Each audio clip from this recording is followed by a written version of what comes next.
Hi everyone. So I was just doing a radio interview for 5 Live around the huge growth we've seen in online food shopping during the pandemic, and specifically the emergence of these rapid delivery startups that have cropped up over the past 12 months. I was one answer in, and then my connection went. So I thought I would just put together this little video to share with you some of my insights and all the things that I would have said if I wasn't working from home. So I was on air with Kristof Van Beveran, who is the founder of Weezy. Weezy positions itself as the 15-minute supermarket, 15-minute online supermarket, I should say. And I have to admit, I hadn't heard of Weezy until this week.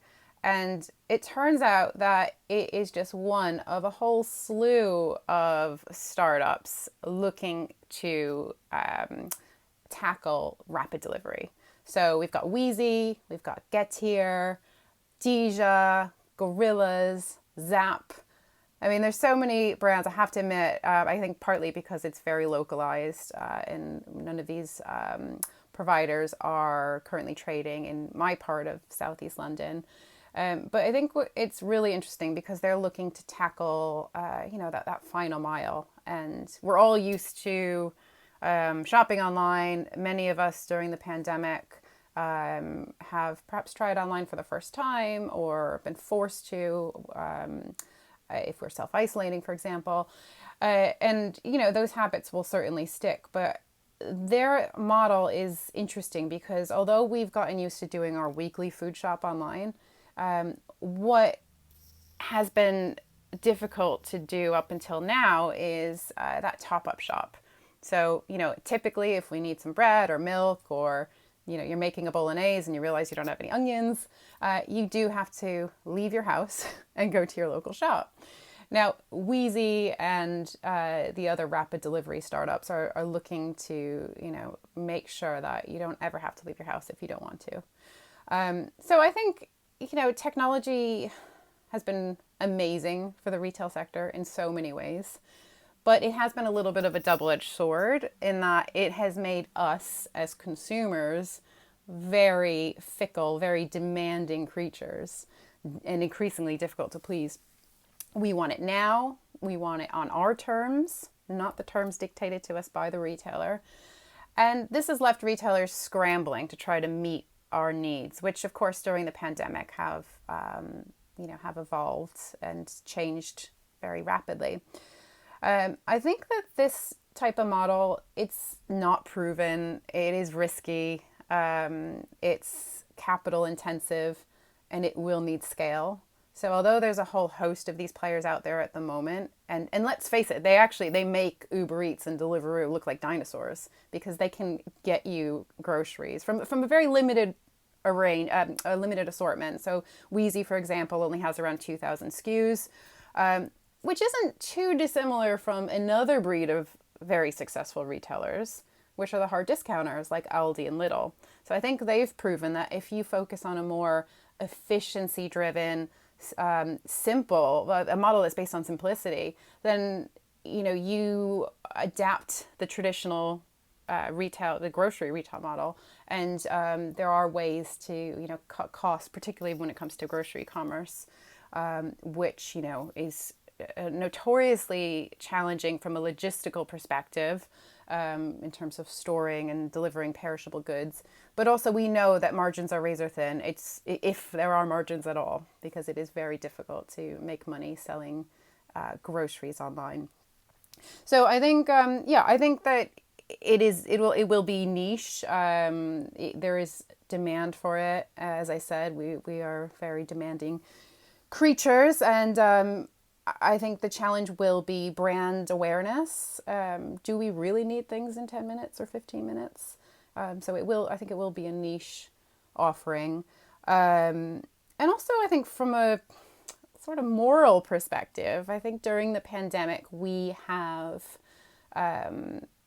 really appreciated our local shops who've been there for us.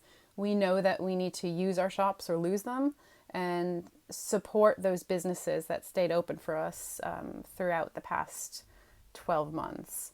And so I think there might be a little bit of a challenge in convincing customers to, use an app for those top-up purchases when traditionally they would just go down to their local high street. So I think there's probably a question mark there. Essentially, it comes down to, is there demand and can it ever be profitable? I think the jury is still out there. And it is a crowded market. We've got the big supermarkets moving more into this space. We've got, Amazon moving into this space as well. Lots to say. The other interesting thing, I think if we put it into perspective and we think about what's been happening over the past 12 months, I mean, it's been a devastating year in many respects, and retail, as we all know, has been hit pretty hard. The pandemic has, in my view, exacerbated the many challenges that the sector was facing. We've been talking about the death of the high street. We've been talking about this looming retail apocalypse for years now.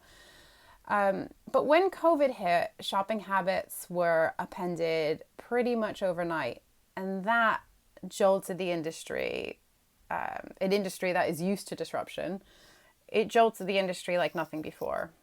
And so naturally, yes, there have been a lot of retail casualties, and sadly, there will be many more, as the economy opens up and we adjust to this new normal. But there have been silver linings as well. And I think it's important to celebrate these silver linings. This idea that necessity is the mother of invention really rings true here, because you've got big high street brands who have had to move so fast in order to continue to serve their customers during the pandemic. They've had to become agile and pivot in order to keep going. And on the other hand, I think that COVID has unleashed a wave of innovation and spawned a number of startups who have come in to shake things up, to disrupt the status quo, and improve the experience for customers. So certainly some good has come out of this terrible situation. The last thing I want to say, is the question I get asked a lot, is will we continue to shop online once the pandemic is over? And in particular, will we continue to buy groceries online?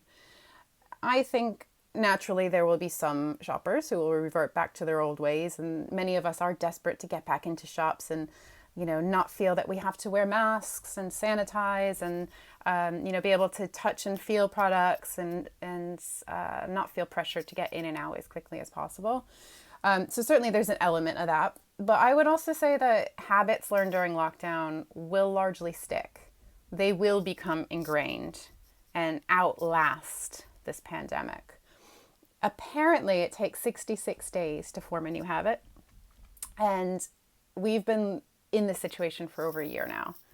And so for many, people who have tried online for the first time, particularly that older demographic who prior to, or just in general, are less time sensitive and therefore less of a target for online retailers.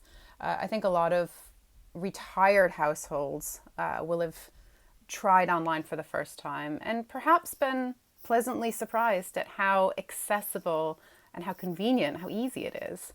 So I think that that is certainly, we're seeing in the figures, that's certainly driving a lot of the growth that we're seeing.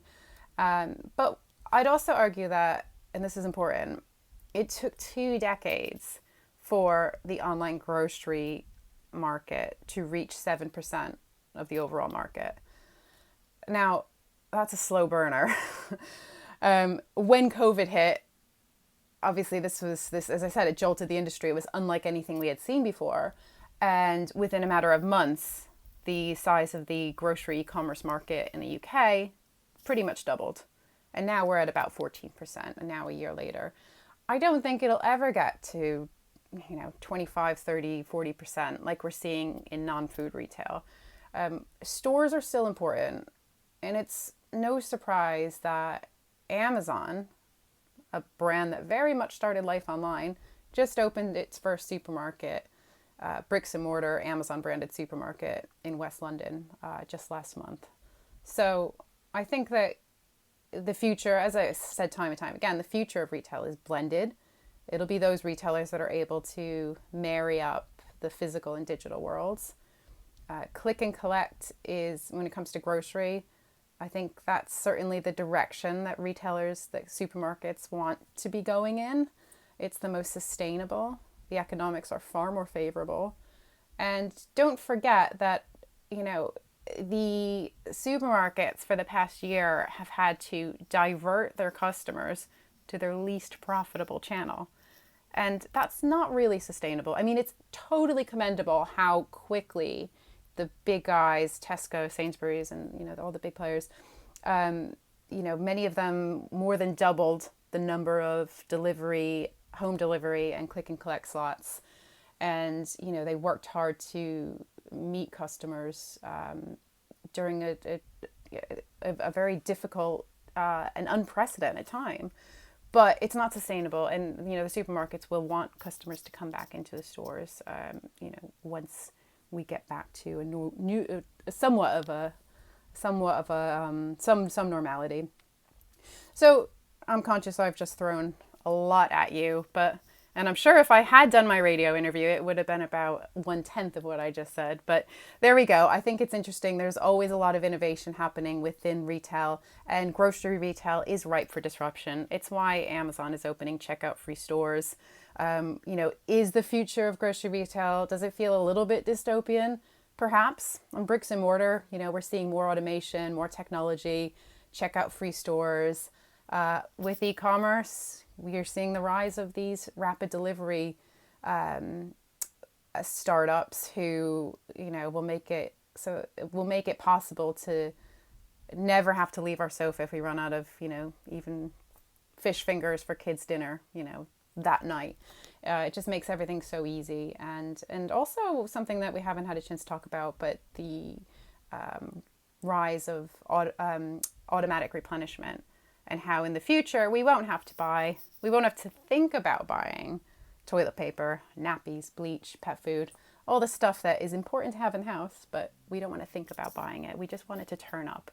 So things are getting easier for the customer. Retailers are having to work harder than ever before. And as an analyst, it's certainly a great time to be commenting and analyzing and writing and reading and presenting on all of these fun trends. So if you're still here, thank you for your time, and see you soon. Take care.